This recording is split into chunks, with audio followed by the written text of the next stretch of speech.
சுவர்க்கத்தில் இருந்த மனிதர்கள், சுவர்க்கத்தில் இருந்தவர்கள் 3 நபர்களை அவர்கள் செய்த பாவத்தின் காரணமாக ரப்புல் இஸ்ஸத் அல்லாஹ் அப்படியே வெளியேற்றிவிட்டார்.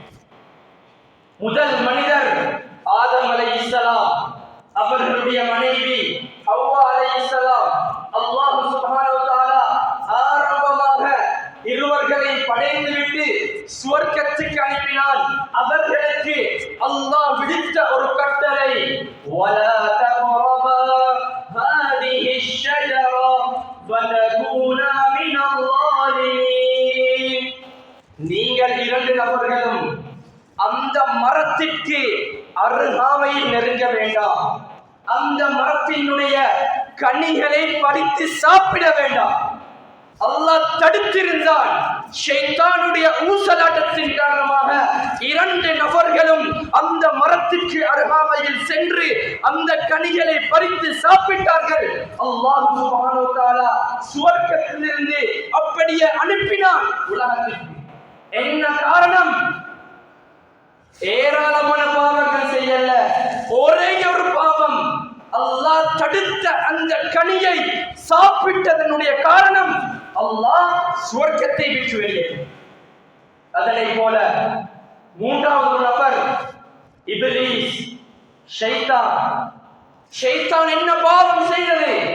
ஆரம்பத்திலே ஷைத்தான் மலக்குமார்களுடைய ஆசிரியராக இருந்தார்.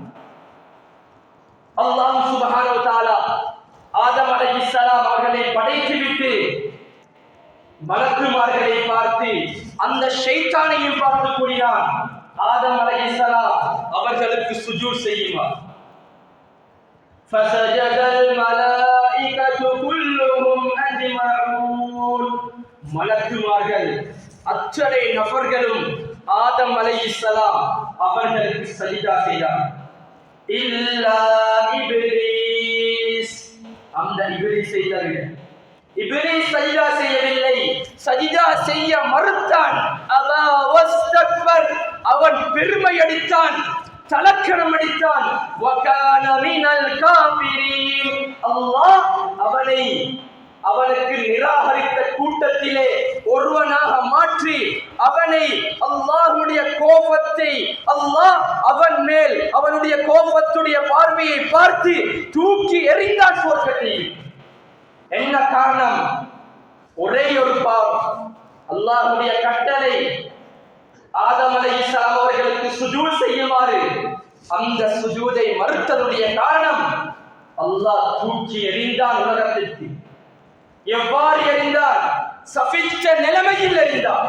அந்த ஷைத்தான் அன்று முதல் கியாமத் நாள் வரைக்கும் அல்லாஹ்வுடைய கோபத்தில் இருந்து தப்ப முடியாதவனாக இருந்து கொண்டிருக்கிறான். கண்ணியத்துக்குரிய அல்லாஹ்வின் நல்லடியார்களே, அன்பு சகோதரர்களே, நாம் பாவங்கள் செய்வோமாக இருந்தால் நாம் செய்யக்கூடிய ஒரு பாவம் போதும் எமக்கு அந்த சுவர்க்கம் கிடைக்காமல் இருப்பதற்கு. பாவத்திலிருந்து தவிர்ந்தால் தான் பூர்த்தியான தக்குவா உள்ள அடியானாக மாற முடியும்.